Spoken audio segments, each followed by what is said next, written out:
اصطلاحی معنی کیا ہے؟ مجھ سے ایک بوڑھی عورت نے پوچھا مسئلہ. اس نے کہا کہ عورتوں کے جو خاص ایام ہیں اس میں روزے کی قضا ہوتی ہے. اس کی عمر 60 سال کے قریب ہو. تو میں نے کہا ہوتی ہے. اس نے کہا مجھے تو آج تک کسی نے بتایا ہی نہیں. میرے تو 60 سال کے اندر میرے اتنے بچے ہوئے, میری شادی ہوئی تو 14 سال 15 سال کے بعد تو میں بالغ ہوئی. تو اس کے بعد یہ جتنے بھی کم از کم جو ہے 46 سال بنتے ہیں, 46 سال کے اندر میں نے تو ایک بار بھی رمضان کے روزوں کی قضا نہیں کی. تو میں نے کہا اس مائی کو کہا کہ مائی یہ نمازوں کی عورتوں کے خاص ایام جب آ جائیں ان کے تو نمازوں کی قضا تو نہیں ہے. اللہ رسول نے ان کو معاف کر دیا جتنے ان کے ایام ہیں کہ مہینے میں 10 دن, آخری حد 10 دن ہے, 8 دن اس کے مخصوص ایام ہوں, 5 دن ہوں, کم از کم 3 ہیں, زیادہ سے زیادہ 10 ہیں جو شریعت نے رکھے. لیکن اس کے اندر وہ جتنی نمازیں اس کی 10 50 اب 50 نمازیں اس دیا رہ گئی ہیں 10 دن, تو پھر تو ساری زندگی قضامت ہی لگی رہے گی. اس لیے اللہ رسول نے یہ بوجھ عورتوں سے ہٹا دیا.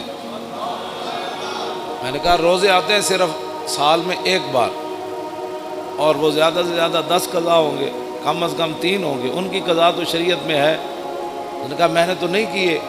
تو میں نے کہا آپ نے نہیں کیے تو یہ تو آپ کا اپنا قصور ہے, آپ کریں. میں نے کہا اب کیسے کروں, 46 سال کے روزوں کی قضا کیسے کروں گی؟ یہ صورت حال ہے مسلمان. یہ پاکستان کی بات ہے. ظاہر ہے ہر بندہ تو مفتی ہے, تو جب شریعت کا مسئلہ بتایا ہی کسی نے نہیں عورتوں کو. میں نے ایک بار کہا کہ مردہ جو ہے وہ اس کا روزہ نہیں ٹوٹتا. پوری محفل میں ایک بندہ کھڑا ہو گیا, کہنے لگا جی ہم سب کو سمجھ نہیں آئی کہ مردہ کس کو کہتے ہیں. اب جس قوم کو یہ لفظ بھی نہ آتا ہو مردہ اس کو کہتے ہیں جو بچے کو دودھ پلائے. دودھ اگر کوئی عورت اپنے بچے کو پلا دے روزے کے دوران تو اس کا روزہ تو نہیں ٹوٹتا. تو جس کو لفظ مردہ کا بھی پتہ نہیں ہے کہ مردہ کا معنی ہوتا ہے دودھ پلانے والی عورت, تو وہ بندہ کہنے لگا جی مردہ کیا ہوتا ہے.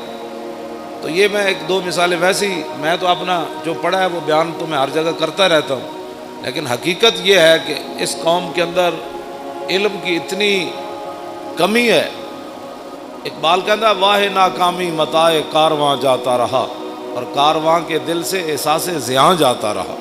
کہنے لگا کارواں لٹتے ہیں قوموں کے, پھر قومیں کھڑی ہو جاتی ہیں, پھر لٹتے ہیں, پھر قومیں. لیکن اقبال کہتا وہ قوم کبھی بھی نہیں کھڑی ہو سکتی جس کے دل میں احساس زیاں ہی جاتا رہے. ہاں وہ قوم کبھی بھی نہیں کھڑی ہوتی جس قوم کے دل سے احساس زیاں جاتا رہا. کہ الحمدو سے لے کر والناس تک جس قوم کو یہ بھی نہ پتا کہ الحمدو سے لے کر والناس تک اللہ نے اپنے حبیب کی عزت کی کتنی آیتیں نازل کی ہیں. گستاخ رسول کی سزا کس کس کو قرآن کی آیت میں موجود ہے. اور وہ بھی اٹھ کر بات کرتا ہے کہ ممتاز قادری نے قانون ہاتھ میں لی.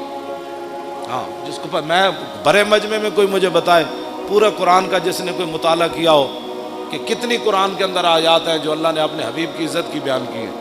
ویسے تو سارا قرآن ہی حضور کے لیے نعت ہے نا, لیکن خاص کہ جو میرے حبیب کو دکھ دے اس کے لیے یہ سزا ہے, جو میرے نبی کی محفل سے اٹھ جائے اس کے لیے یہ سزا ہے, جو میرے نبی کے گھر کھانا پک رہا ہو تو اس کے تم نے دیکھا کیوں ہے میرے نبی کے گھر کو, تم نے میرے نبی کی آواز سے اونچی آواز کیوں کی ہے, میرے نبی سوئے ہوئے تھے تو تم نے باہر سے پکارا کیوں ہے,